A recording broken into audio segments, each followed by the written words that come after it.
Selamat pagi Bapak, Ibu, dan saudara-saudaraku. Bagaimana kabar pagi ini? Saya berharap semua dalam keadaan yang baik dan semangat untuk beraktivitas di sepanjang hari ini. Senang sekali saya menjumpai pendengar Renungan Pagi edisi 4 Oktober 2021. Pagi ini kita akan merenungkan Keluaran pasal 20 ayat 15, jangan mencuri. Menghargai milik orang lain. Apakah maksud Tuhan memberikan hukum ke-8, jangan mencuri? Pada suatu percakapan kami dengan seseorang, saat itu sebagai kepala keyakinan agama suku di salah satu desa di wilayah Kabupaten Mamasa pada Desember 2017 yang lalu. Kakek ini dengan jujur mengatakan bahwa dulu jarang sekali ada yang kehilangan. Pada waktu semua masih menganut agama nenek moyang, barang-barang yang diletakkan di luar rumah di kampung ini, misalnya padi, kopi, atau barang apapun, tanpa pengawasan tak akan hilang.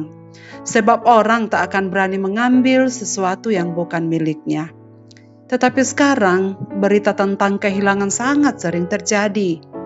Ikan dalam kolam, kopi, padi, meskipun sudah disimpan masih bisa hilang.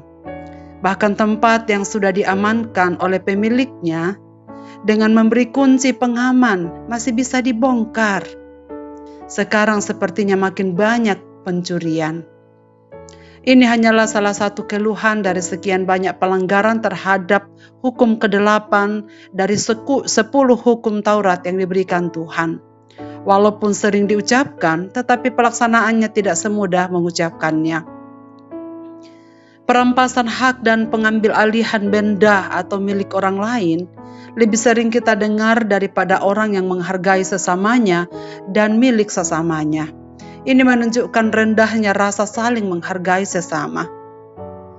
Menurut Kamus Bahasa Indonesia, arti kata mencuri adalah mengambil milik orang lain tanpa izin atau dengan tidak sah atau biasanya dengan sembunyi-sembunyi. Namun, maksud dari hukum ini tidak hanya sebatas mengambil milik orang lain secara sembunyi-sembunyi, tetapi semua tindakan yang dilakukan dengan tidak menghargai dan menghormati milik orang lain.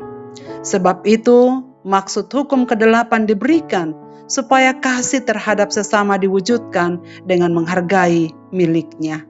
Tindakan pelanggaran terhadap perintah ke-8 ini dapat beragam bentuknya, mulai dari pencurian secara materi seperti yang dikatakan dalam Keluaran 22 ayat 1-4, penyalahgunaan waktu, pemakaian fasilitas umum yang tidak bertanggung jawab, pemanfaatan koneksi dengan merugikan hak orang lain, dan yang bersifat nepotis, sampai kepada perbuatan korupsi dan manipulasi.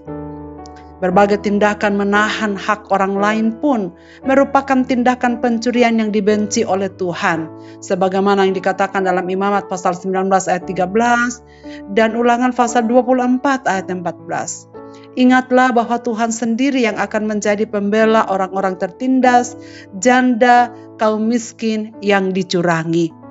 Perintah ke-8 ini dimaksudkan Tuhan supaya umat mampu menghargai harta yang menjadi hak milik sesamanya dan dapat mempertanggungjawabkan harta miliknya sendiri. Dasar perintah ke-8 ini adalah harta merupakan anugerah dari Tuhan. Harta adalah pemberian Tuhan, sehingga umatnya berkewajiban menjadikan harta itu sebagai alat anugerah Tuhan sendiri.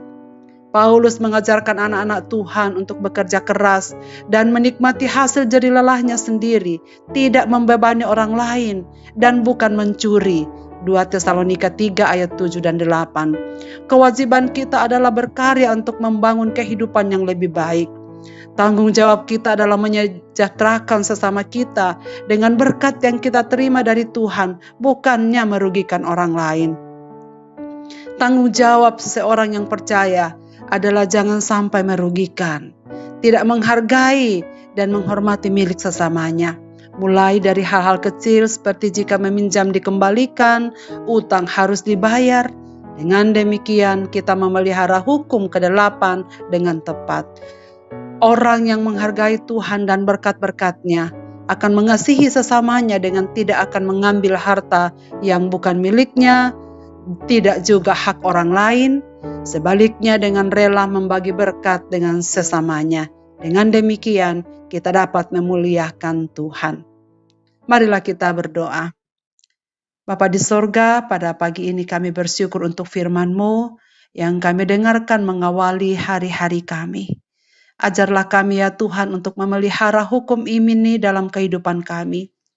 Dengan menghargai milik sesama kami, tidak merugikan orang lain, dan bertanggung jawab sepenuhnya atas semua berkat-berkat yang Tuhan berikan kepada kami maupun kepada orang lain. Kiranya Tuhan menolong kami supaya penerapan hukum ini menjadi warna dari setiap tingkah laku kehidupan anak-anak-Mu, siapapun yang mendengarkan firman ini. Ampunilah kami ya Tuhan jika tanpa sadar kami lupa atau melalai untuk menghargai milik sesama kami. Bapa di dalam sorga, pada akhirnya seluruh tugas tanggung jawab kami yang akan kami emban di sepanjang hari ini, dan semua aktivitas yang akan kami laksanakan, kami serahkan diri dalam tangan-Mu. Pimpinlah kami, supaya hari ini kami dapat jalani dengan baik. Umat-umat-Mu yang sedang berduka karena kehilangan orang-orang yang mereka kasihi, hiburkanlah mereka ya Tuhan. Mereka yang sedang kehilangan pengharapan, Bapa kuatkanlah mereka. Saudara-saudara kami yang sedang bergumul dengan kesehatan mereka, sembuhkanlah mereka ya Bapa. Dan lihatlah umat-umat-Mu ini dalam berbagai-bagai pergumulan kehidupan mereka. Kami hanya menemukan jawabannya di dalam Tuhan. Kami hanya memperoleh kekuatan di dalam Dikau. Dan karena itu kami bergantung sepenuhnya dalam tangan pimpinan-Mu di hari ini. Di dalam nama Yesus Kristus kami berdoa dan mengucap syukur. Amin. Selamat beraktivitas Bapak, Ibu, dan saudara-saudaraku. Tuhan Yesus memberkati kita. Amin.